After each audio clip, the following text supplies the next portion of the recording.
Here's a quick video looking at input, output, and forward rules and how they function differently within the Linux kernel. So we set up a DMZ using virtual machines here. So these are all the devices that are visible from the world, kind of. These are two routers. One's an edge router and one's an internal router.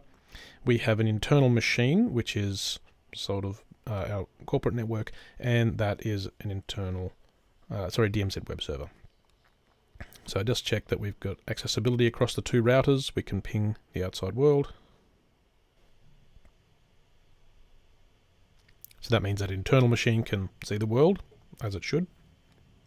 We'll have a look at some other setups, some other side effects. Seeing as we've got everything enabled, we can actually ping that internal machine from the outside world. So this is a terminal on my computer, and I can ping that machine just fine. We'll have a look at the other machines that we can see from the outside world. So here's a web browser on my laptop, and let's have a look at what we can see inside the virtual machine. So if you watch the log file here, when I hit the edge router, you can see I can click on the edge router from the outside world. We may or may not want that. Here's the internal router. So this is inside the DMZ on the other side. So just watch the Apache log there. When I click on this and reload this, you can see I'm actually accessing that. This is a server in the DMZ. So we do actually want to be able to access that. But we might not want to be able to access IIS running on this internal Windows PC. So we might want to put in some rules to block that access. More dangerous might be we might have RDP open. So we may not want to allow RDP traffic to the Windows box from the outside world. So again, I'm running a client here and I can access that fully across those two routers. I'll quickly show you the configuration of that internal router.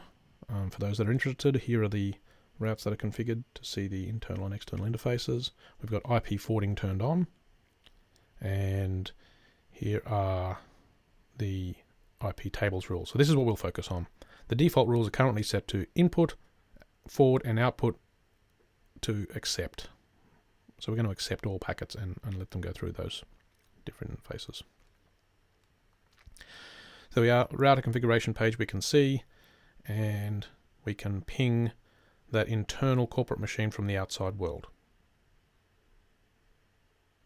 Now watch what happens when I set the default policy of the input rule. Now this is where most people expected to be able to drop packets.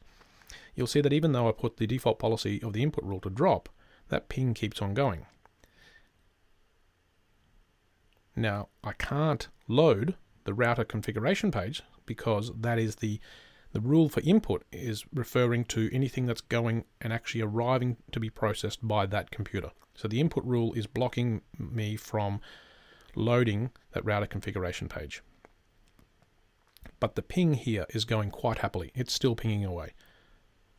Now if we change the, so there we go. There's our default policy for input for drop. And look, we can see that page just timed out because it was dropping packets. But again, still ping going just fine. Same thing happens the other direction. I can ping the outside world. So what if we change one of the other default policies? So that input policy does not affect the forwarding table. So it doesn't affect how it forwards it. We'll do the same for output, and we'll see that output, if we reject, should make that drop. The default policy for the output table is drop, and we're still happily pinging. So input and output table have no impact on packets that are traversing the network. But if you look at this, you can see I can't actually ping anyone else because my output rules are stopping me from sending data to the network. So that's what's happening. The local output rule is saying you can't send data to the network. Now here's where we'll look at the forward rule. So watch what happens when we enable the forward rule. So this kernel is currently forwarding packets across it.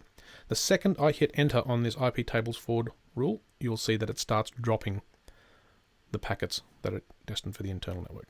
So there we go. That's the difference between the input, output, and forward chains, I should call them, and adding these default policy rules back to accept. We'll be able to see that while the ping's not going through, so we're not traversing that machine, we can still access that machine. I hope that helps.